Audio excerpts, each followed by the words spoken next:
Hello everyone, welcome to let's learn it.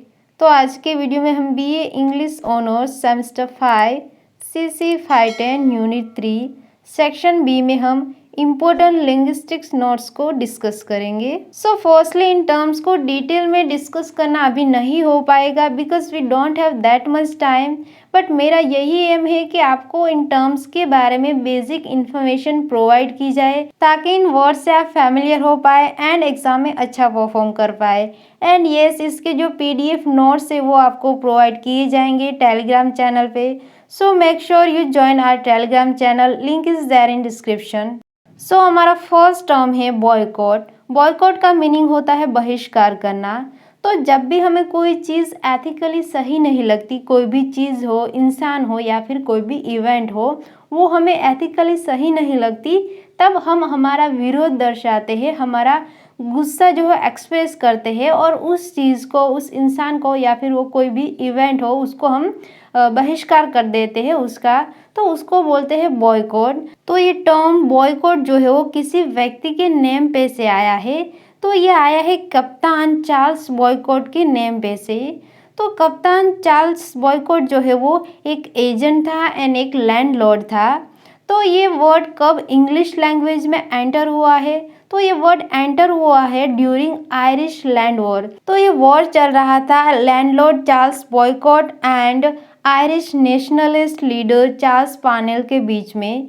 तो Charles Parnell के suggestion से एक टैक्टिक को एम्प्लॉय किया जाता है चार्ल्स बॉयकॉट के विरुद्ध। तो वो टैक्टिक जो है वो सक्सेसफुल रहता है और सारे लोग चार्ल्स बॉयकॉट के फील्ड पे, उसके लैंड पे काम करना बंद कर देते हैं, मना कर देते हैं एंड उसके साथ किसी भी तरह का ट्रेड बिजनेस करना वो सब लोग बंद कर देते हैं। और इस तरह से चार्ल्स बॉयकॉट का बॉयकॉट किया जाता है, उसका बहिष्कार किया जाता है एंड तभी से ये वर्ड जो है वो यूज में आया है। एंड फर्स्ट टाइम बॉयकॉट के बारे में लिखा था द न्यूयॉर्क ट्रिब्यून के रिपोर्टर जेम्स रेडपाथ ने।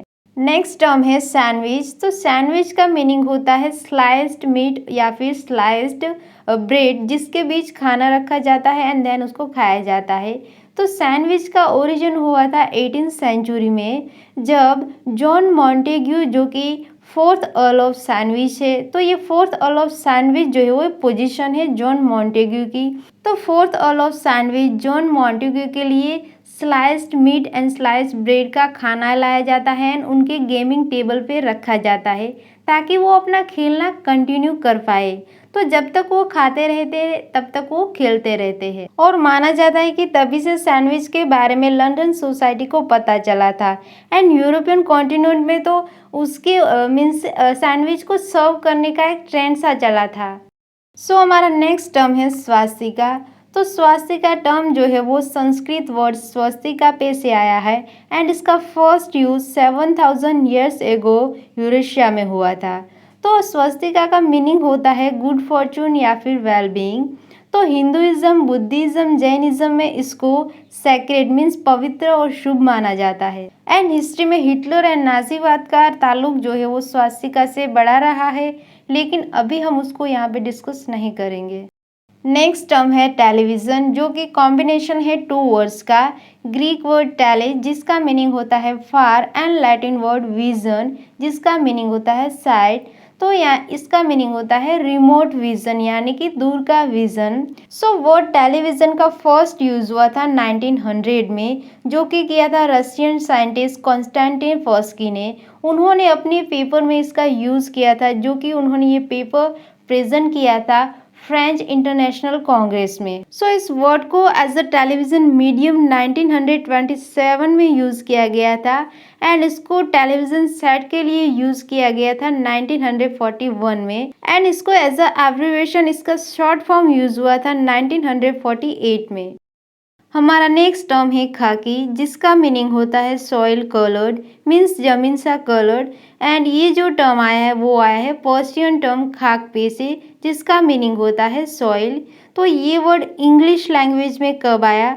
तो ये आया था ब्रिटिश इंडियन आर्मी के थ्रू, जब इंडिया में ब्रिटिशर्स का राज चल रहा था एंड इसको first time as a uniform पहना गया था 1846 में। नेक्स्ट टर्म है शैम्पू, जो कि आया है 1762 में from the Indian word Chapo, and ये वर्ड आया है संस्कृत वर्ड चापतीवे से, जिसका मीनिंग होता है सॉफ्टली नीट करना या फिर बहुत स्मूथली आराम से फ्रेश करना। एंड देन ये इंग्लिश लैंग्वेज में एंटर हुआ था थ्रू इंडियन सब continent during the colonial India.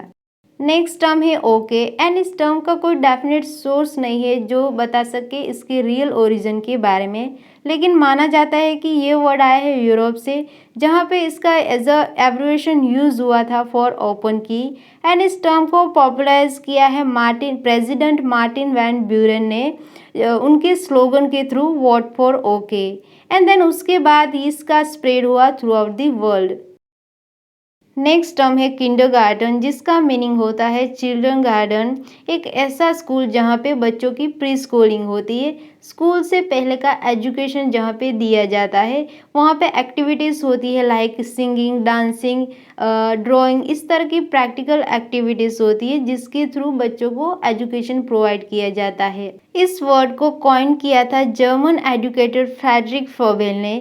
Friedrich Froebel ने ये वर्ड यूज़ किया था उनके मेथड के रेफरेंस में, और उनका ये मेथड था बच्चों में इंटेलिजेंस डेवलप करने से रिलेटेड। और उनका मेथड सिंबलाइज करता है कि एक गार्डन होता है, वहाँ पे एक गार्डनर जो एक माली जो है अपने प्लांट्स को किस तरह से ट्रीट करता है।